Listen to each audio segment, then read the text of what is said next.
नमस्कार, मैं हुमायूं सिंह और आप देख रहे हैं नेक्स्ट 9 न्यूज। नगीना सीट पर जीत दर्ज करने के बाद चंद्रशेखर आजाद रामन जिस तरीके से अपनी आवाज उठाते हुए नजर आ रहे हैं, उन्होंने एक बार फिर से भारतीय जनता पार्टी पर निशाना साधा है। हालांकि उन्होंने इसको तारीफ के स्तर पर जाकर और किस तरीके से बेइज्जती की है, हम आपको बताते हैं। जी हाँ, बजट पेश हुआ जिसके बाद चंद्रशेखर आजाद ने कहा कि निर्मला सीतारमण ने बहुत मेहनत की और सबको ये लगा कि वो भारतीय जनता पार्टी की तारीफ करना चाहते हैं और उन्होंने एक व्यंग्य के रूप में इस तरीके से ये बात कहते हुए नजर आए। उन्होंने कहा कि निर्मला सीतारमण ने बहुत मेहनत की, लेकिन बजट में कुछ था नहीं, बस झुनझुना पकड़ा दिया उन्होंने और किसी भी तरीके का कोई भी ऐसी योजना नहीं लाई गई।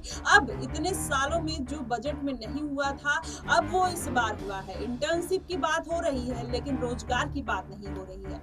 आजाद रामन जिस तरीके से इन तमाम मुद्दों को उठाते हुए नजर आते हैं, ऐसे युवाओं के ऊपर कहीं ना कहीं वो घात प्रतिघात करते हैं जो उनके मर्म को छू जाती है और यही कहीं ना कहीं भारतीय जनता पार्टी और अन्य पार्टियां चूकती हुई नजर आती हैं। चंद्रशेखर आजाद युवा नेता है और कहीं ना कहीं युवाओं से जुड़ने का प्रयास करते रहते हैं। ऐसे में इंटर्नशिप की बात करना, निर्मला सीतारमण की इस तरीके से तारीफ करके बेइज्जती करना, कहीं ना कहीं ये बात जनता को पसंद आ रही है और ये बात उनकी वायरल भी होते हुए नजर आ रही है। चंद्रशेखर आजाद रामन की अगर बात करें तो इस बार उपचुनाव में उन्होंने 10 सीटों पर अपने प्रत्याशी उतारने का ऐलान कर दिया है और 403 सीटों पर विधानसभा में भी अपने प्रत्याशी उतारने वाले हैं। ऐसे में सबसे ज्यादा जो उनको फायदा मिलने वाला है वो युवाओं के साथ जुड़ने का मिलने वाला है। जी हाँ, और वहीं मायावती की जो मुश्किलें हैं वो लगातार बढ़ रही हैं। अब भारतीय जनता पार्टी के वोट बैंक में भी कटौती होती हुई दिखाई देगी। तो ऐसे में चंद्रशेखर आजाद सबके लिए एक चुनौती बनते हुए नजर आ रहे हैं और ये चुनौती अगर